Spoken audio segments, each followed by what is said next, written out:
Hello दोस्तों, मैं अजीत कुमार आप सभी लोगों का स्वागत करता हूं आपके अपने परिवार एवी क्लासेस में।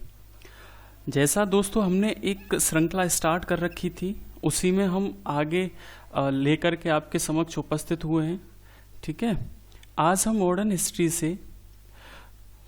हिस्ट्री से सामाजिक और धार्मिक सुधार आंदोलनों के बारे में आज जानने की कोशिश करेंगे। ठीक है, हम क्वेश्चंस के साथ साथ सारे जितने सामाजिक और धार्मिक सुधार आंदोलन हुए भारत में, हम सभी को जानने की कोशिश करेंगे। ठीक है, क्वेश्चंस के माध्यम से। सो गाइज, आशा करता हूँ आपको ये क्वेश्चन पसंद आएंगे। ठीक है, अगर क्वेश्चन पसंद आए तो हमारे चैनल को सब्सक्राइब जरूर कीजिएगा। ठीक है, शेयर कीजिएगा, लाइक कीजिएगा एंड कमेंट जरूर कीजिएगा। चलिए आज का सेशन स्टार्ट करते हैं। Question number 1। ठीक है, अगर बात करें हम तो भारत में सामाजिक और धार्मिक क्षेत्र में इन आंदोलनों की आवश्यकता क्यों पड़ी। ठीक है, इसका सीधा सा ही उत्तर ये हो सकता है कि जो अंग्रेजों की नीतियां थी, ठीक है, कहीं ना कहीं वो सामाजिक और हमारे धर्म पर सीधा सीधा प्रहार कर रही थी। तो जिसके एवज में कुछ व्यक्तियों ने अपनी प्रतिक्रिया व्यक्त की। ठीक है, सबसे पहली प्रतिक्रिया व्यक्त करने वाले व्यक्ति थे राजा राममोहन राय। ठीक है, राजा राममोहन राय जो व्यक्ति थे, उन्होंने ही सर्वप्रथम हिंदू धर्म समाज आंदोलन की स्थापना करी। ठीक है, इन्होंने पहला क्वेश्चन क्या है कि राजा राममोहन राय ने किस समाज की स्थापना की थी। ठीक है, तो इसका सही ऑप्शन हो जाएगा ब्रह्म समाज की। ठीक है, ब्रह्म समाज की अगर बात करें तो ब्रह्म समाज की स्थापना 20 अगस्त 1828 में राजा राममोहन राय के द्वारा कलकत्ता में की जाती है। ठीक है, कलकत्ता में इसकी स्थापना कर दी जाती है, जिसका उद्देश्य था कि जो हिंदू धर्म में, हिंदू समाज में जो बुराइयां व्याप्त हैं, जैसे सती प्रथा है, जातिवाद है, अस्पृश्यता है, बहुविवाह है, ठीक है, इनका उन्मूलन हो। इसी कड़ी में आगे चलकर इन्होंने, ठीक है, विलियम बेंटिक के द्वारा इनके सहयोग से सती प्रथा कानून लाया गया। ठीक है, 1829 में सती प्रथा कानून लाया गया। किसके द्वारा? विलियम बेंटिक के द्वारा। ठीक है, अगर बात करें राजा राममोहन राय की, तो राजा राममोहन राय स्त्रियों को संपत्ति के अधिकार देने के पक्ष में थे। ठीक है, इनका मत था कि स्त्रियों को भी संपत्ति में अधिकार दिया जाए। ठीक है, इसके बाद 1830 में राजा राममोहन राय मुगल बादशाह अकबर द्वितीय के दूत बनकर ब्रिटिश सम्राट विलियम चतुर्थ के दरबार में जाते हैं। ठीक है, वहाँ गुजारिश करते हैं कि मुगल सम्राट की पेंशन बढ़ाई जाए। ठीक है, इसके एवज में क्या होता है, मुगल सम्राट जो द्वितीय था, ठीक है, उसने राजा राममोहन राय को राजा की उपाधि से सम्मानित किया। ठीक है, अगर बात राजा राममोहन राय की करें तो इनका जन्म 1774 में हुगली में हुआ था। ठीक है, इन्हें बहुत सारी भाषाओं का ज्ञान था, जैसे अरबी, फारसी, संस्कृत, लैटिन, यूनानी, अंग्रेजी, बहुत सारी भाषाओं में ये पारंगत थे। ठीक है, इन्हें ही राजा राममोहन राय को ही हम भारतीय पुनर्जागरण का अग्रदूत मानते हैं। ठीक है, और इन्होंने ही संवाद कौमुदी, ठीक है, संवाद कौमुदी एक पत्रिका थी, संवाद कौमुदी नामक पत्रिका चलाई इन्होंने। ठीक है, और आत्मीय सभा का गठन किया था। आत्मीय सभा का गठन कब किया था? 1814 में। ठीक है, वेदांत कॉलेज की स्थापना 1825 में इन्हीं के द्वारा करी गई। ठीक है, और 1817 में कलकत्ता में हिंदू कॉलेज की स्थापना भी इन्हीं के द्वारा करी गई। इनके बारे में इतने फैक्ट आपको याद रखने हैं राजा राममोहन राय के बारे में। ठीक है, चलिए बात करते हैं प्रार्थना समाज की। प्रार्थना समाज की स्थापना 1867 में आत्माराम, ठीक है, आत्माराम पांडुरंग के द्वारा केशव चंद्र सेन की सहायता से की जाती है। ठीक है, प्रार्थना समाज में अगर सहयोग की बात करें तो महादेव गोविंद रानाडे और पंडिता रमाबाई ने प्रार्थना समाज में को बढ़ावा देने के लिए बहुत ही सहयोग किया। इसका मुख्य उद्देश्य था कि जाति प्रथा का विरोध हो, ठीक है, अछूतों का उद्धार हो, बाल विवाह पर प्रतिरोध हो, ठीक है, और विधवा विवाह और स्त्री शिक्षा को बढ़ावा मिले। ये विधवा विवाह के पक्ष में थे। ठीक है, महादेव गोविंद रानाडे को पश्चिम भारत में सांस्कृतिक पुनर्जागरण का अग्रदूत कहा जाता है। ठीक है, अगर बात करें गोविंद रानाडे की, गोविंद रानाडे को महाराष्ट्र का सुकरात भी कहा जाता है। ठीक है, मुझे केवल आपको ध्यान से सुनना है। ठीक है, आशा करता हूँ बहुत सारे फैक्ट आपको यहाँ से मिलेंगे और आपके exam of point of view से बहुत ही महत्वपूर्ण होंगे। ठीक है, गोविंद रानाडे ने 1884 में दक्कन एजुकेशन सोसाइटी की स्थापना करी। ठीक है, और 1891 में विडो रीमैरिज, ठीक है, विडो रीमैरिज एसोसिएशन की स्थापना करी। ठीक है, अगर बात करें पंडित रमाबाई की, पंडित रमाबाई थी, उन्होंने आर्य महिला समाज की स्थापना करी थी। ठीक है, आपको इसमें इतने फैक्ट याद रखने हैं। ठीक है, अब बात करते हैं बेद समाज की। बेद समाज की स्थापना करी थी श्री धरलू नायडू ने। ठीक है, श्री धरलू नायडू ने। ये भी केशव चंद्र सेन के संपर्क में आने के बाद इन्होंने मद्रास में बेद समाज की स्थापना करी। ठीक है, चलिए अब बात करते हैं आर्य समाज की। आर्य समाज की बात करें तो इसकी स्थापना 1875 में, ठीक है, 1875 में स्वामी विवेकानंद के द्वारा की जाती है। ठीक है, स्वामी विवेकानंद के द्वारा बंबई में 1875 में आर्य समाज की स्थापना करी जाती है। इसका उद्देश्य था कि वैदिक धर्म को पुनः स्थापित करना। ठीक है, भारत को सामाजिक, धार्मिक और राजनीतिक रूप से एक सूत्र में बांधना। ठीक है, इसका प्रमुख उद्देश्य था। अगर बात हम दयानंद सरस्वती की करें, ठीक है, सॉरी विवेकानंद नहीं होगा, दयानंद सरस्वती होगा। ठीक है, आर्य समाज की स्थापना स्वामी दयानंद सरस्वती ने 1875 में की थी। अगर दयानंद की बात करें तो इनका जन्म 1824 में, ठीक है, 1824 में इनका जन्म होता है गुजरात के मोरबी नामक स्थान पर। ठीक है, इन्होंने वेदों की ओर लौटो नारा दिया और सत्यार्थ प्रकाश नामक पुस्तक की रचना करी। ठीक है, इन्होंने ही सर्वप्रथम स्वराज और स्वदेशी शब्द का प्रयोग किया था। ठीक है, और हिंदी को राष्ट्रभाषा के रूप में स्वीकार किया था। और स्वामी दयानंद सरस्वती की मृत्यु कब हो जाती है? 1883 में। ठीक है, 1824 में इनका जन्म होता है। ठीक है, 1875 में ये अब बम्बई में आर्य समाज की स्थापना करते हैं। ठीक है, और 1883 में इनकी मृत्यु हो जाती है। इतना सब इसमें याद रखना है आपको। ठीक है, बढ़ते हैं नेक्स्ट क्वेश्चन।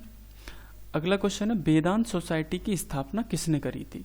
ठीक है, इसका सही ऑप्शन हो जाएगा ऑप्शन नंबर सी। ठीक है, स्वामी विवेकानंद इसका सही ऑप्शन हो जाएगा। स्वामी विवेकानंद ने वेदांत सोसाइटी की स्थापना करी थी, जो कि रामकृष्ण परमहंस थे, उनके शिष्य थे। ठीक है, रामकृष्ण परमहंस के ये शिष्य थे स्वामी विवेकानंद।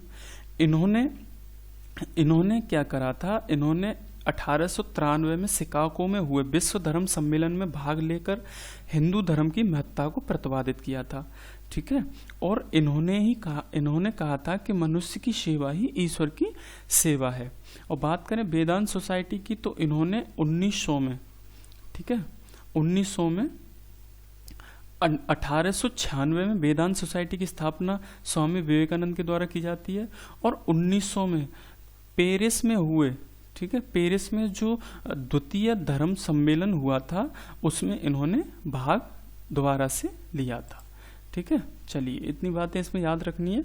नेक्स्ट क्वेश्चन करते हैं, क्वेश्चन नंबर 3। थियोसोफिकल सोसाइटी के मुख्य उद्देश्य क्या थे? जो थियोसोफिकल सोसाइटी थी उसके मुख्य उद्देश्य क्या थे? उसके मुख्य उद्देश्यों में ये सभी थे। ठीक है, इसका सही ऑप्शन हो जाएगा ये सभी। धार्मिक भाईचारे को बढ़ावा देना इनका मुख्य उद्देश्य था। धर्म को आधार बनाकर समाज की सेवा करना, प्राचीन धर्म की महत्ता को प्रतिपादित करना। ठीक है, ये सभी इनके महत्वपूर्ण उद्देश्य थे। अगर बात करें थियोसोफिकल सोसाइटी की, थियोसोफिकल सोसाइटी की स्थापना 1875 में, ठीक है, 1875 में न्यूयॉर्क में मैडम हेलेना, ठीक है, मैडम हेलेना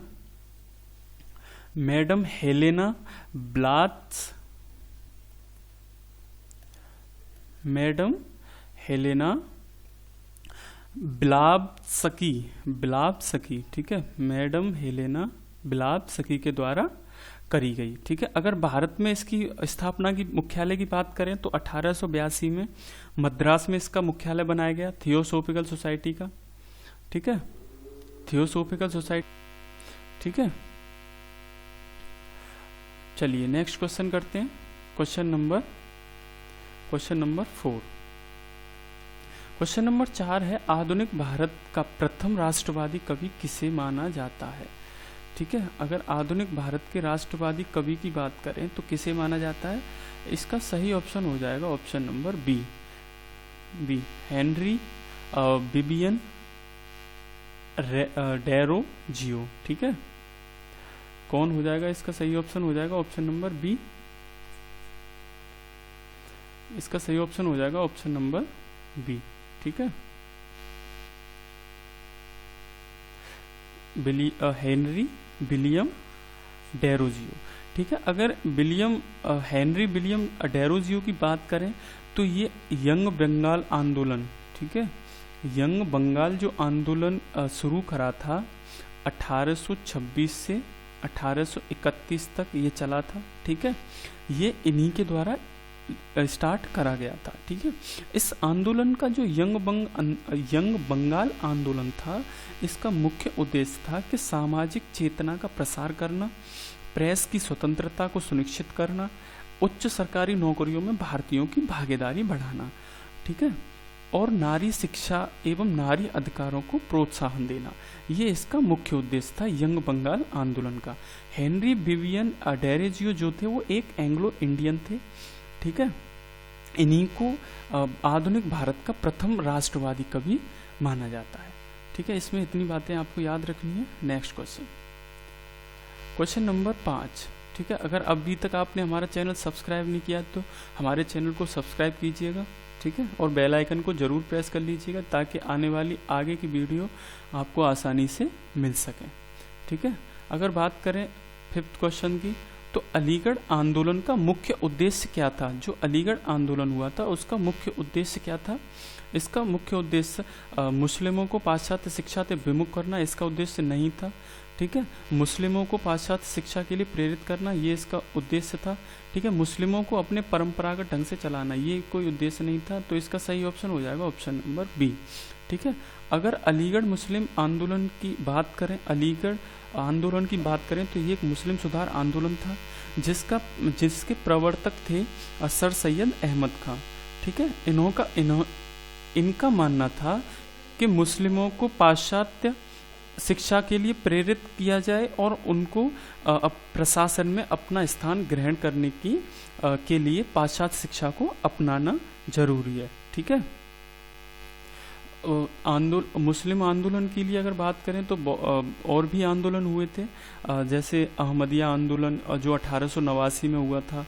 ठीक है, और देवबंद आंदोलन जो 1867 में सहारनपुर में हुआ था। ठीक है, चलिए नेक्स्ट क्वेश्चन करते हैं। क्वेश्चन नंबर 6 है आपकी स्क्रीन पर। ठीक है, नामधारी आंदोलन का संबंध किससे था। जो नामधारी आंदोलन था वो उसका संबंध किससे था, उसका संबंध था सिखों से। ठीक है, इस आंदोलन की शुरुआत 1815 में, ठीक है, 1815 में राम सिंह के द्वारा करी जाती है। ठीक है, जो धर्म और नैतिकता में सादगी के लिए ये आंदोलन चलाया गया था, ये था सिख धर्म से रिलेटेड था। ठीक है, इसमें इतनी बातें आपको याद रखनी है। चलो नेक्स्ट क्वेश्चन करते हैं। क्वेश्चन नंबर 7 है, गुलामगिरी नामक पुस्तक के लेखक कौन थे। ठीक है, इसका सही ऑप्शन हो जाएगा option number A, Jyotirao Govind Rao Phule. ठीक है, इन्होंने गुलामगिरी पुस्तक लिखी थी। ये पुस्तक कब लिखी थी इन्होंने, 1872 1970 में। इन्होंने दलित जातियों के उत्थान के लिए निम्नलिखित बहुत सारे प्रयास किए थे। ठीक है, इन्होंने ही सत्यशोधक समाज की स्थापना करी थी, ज्योतिराव गोविंद राव फुले ने। ठीक है, और सार्वजनिक सत्य धर्म है, इन्होंने ही ये कहा था। ठीक है, चलिए इसमें इतना याद रखना है आपको।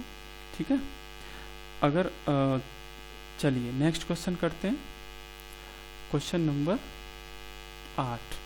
क्वेश्चन नंबर 8 है, हरिजन सेवक संघ के संस्थापक कौन थे? हरिजन सेवक संघ की अगर बात करें तो इसकी स्थापना 1933 में करी जाती है। ठीक है, अगर बात करें महात्मा गांधी के द्वारा करी गई थी ये। महात्मा गांधी के द्वारा 1932 में अखिल भारतीय अस्पृश्यता निवारण संघ की स्थापना की जाती है, जो बाद में चलकर 1933 में हरिजन सेवक संघ का नाम मिल जाता है। ठीक है, तो हरिजन सेवक संघ की स्थापना किसने करी थी? महात्मा गांधी ने। कब करी थी? 1833 में। ठीक है, चलिए नेक्स्ट क्वेश्चन करते हैं। क्वेश्चन नंबर 9 है, विधवा पुनर्विवाह अधिनियम कब पारित किया गया? जो विधवा पुनर्विवाह अधिनियम था वो कब पारित किया गया? वो करा गया था आपका 1856 में। 1856 में गवर्नर जनरल कौन था? ठीक है, 1856 में गवर्नर जनरल था डलहौजी। ठीक है, इसी के शासनकाल में विधवा पुनर्विवाह अधिनियम पारित किया गया और ये पारित कराने का योगदान ईश्वर चंद्र विद्यासागर जी को जाता है। ठीक है, चलिए नेक्स्ट क्वेश्चन करते हैं। क्वेश्चन नंबर 10 आज का लास्ट क्वेश्चन है। आशा करता हूँ आपको क्लास पसंद जरूर आया होगा। ठीक है, लास्ट क्वेश्चन करते हैं। सर्वेंट ऑफ इंडिया सोसाइटी के संस्थापक कौन थे? ठीक है, सर्वेंट ऑफ इंडिया सोसाइटी के संस्थापक कौन थे? गोपाल कृष्ण गोखले। इसका ऑप्शन 3 सही हो जाएगा। ठीक है, दरालू नायडू ने वेद समाज की स्थापना करी थी, महात्मा गांधी ने हरिजन सेवक संघ की स्थापना करी थी। ठीक है, और गोपाल कृष्ण गोखले ने सर्वेंट ऑफ इंडिया सोसाइटी की स्थापना करी थी, जो कि बम्बई में करी थी। ठीक है, सो गाइस आज का ये लास्ट क्वेश्चन था। हमने 10 क्वेश्चन के माध्यम से पूरा आर्थिक और सामाजिक और धार्मिक सुधार आंदोलनों को इसमें कवर किया। ठीक है, आशा करता हूँ आपके एग्जाम पॉइंट ऑफ व्यू से बहुत ही रिलेवेंट क्वेश्चन साबित होंगे ये 10 क्वेश्चन।